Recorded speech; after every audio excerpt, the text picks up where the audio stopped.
Hi friends, நான் என்ன சொல்ல போகிறேன்னா, நான் ஒரு கடவுளை பற்றி ஒரு சின்னதாக எனக்கு தெரிஞ்சு சொல்கிறேங்க.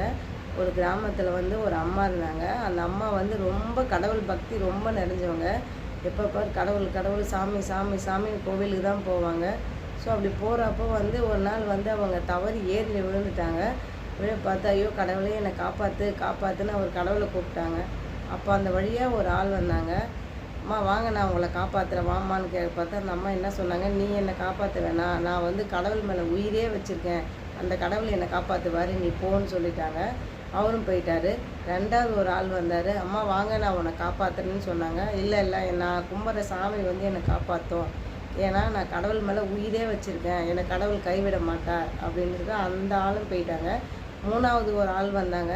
அம்மா நான் காப்பாற்றுறேன் வாங்கம்மான்னாங்க. இல்லை இல்லை என்னை சாமியே வந்து காப்பாற்றும், நீ போ அப்படின்ட்டாங்க. ஸோ அந்த அம்மாவும் வந்து இறந்து போயிட்டாங்க. இறந்துட்டு பிறகு அவங்க மேலே போய் கடவுள்கிட்ட கேட்குறாங்க, நான் உனக்கு என்ன பாவம் பண்ணேன், நான் உன்னையே தானே கெதின்னு நான் உன்னை சரணடைஞ்சேன், என்னாலுமோ நான் கடவுள் உன்னை நான் வந்து கும்பிட்டேனே, நீ என்னை கைவிட்டியே, நீ நினச்சிருந்தா என்னை காப்பாற்றிருக்கலாமே அப்படின்னு வந்து கடவுள்கிட்ட போய் அந்த அம்மா கேட்டாங்க. அது கடவுள் சொன்னார், நான் வந்து உனக்கு நான் காப்பாற்ற உன்னை வந்தேன், நீ வந்து அதை பயன்படுத்திக்கல. நான் வந்து ஃபஸ்ட்டு ஒரு ஆள் அமிச்சேன், அதையும் நீ பயன்படுத்திக்கல. ரெண்டாவது ஒரு ஆள் அமிச்சேன், அதையும் நீ பயன்படுத்திக்கல. மூணாவது ஒரு ஆள் அமிச்சேன், இது மூணுத்துல ஏதாவது ஒன்று நீ பயன்படுத்தியிருந்தா கூட நீ வந்து சாகாமல் உன்னை காப்பாற்றிருக்கலாம். ஆனால் நீ வந்து எதையுமே அதை பற்றி யோசிக்கல.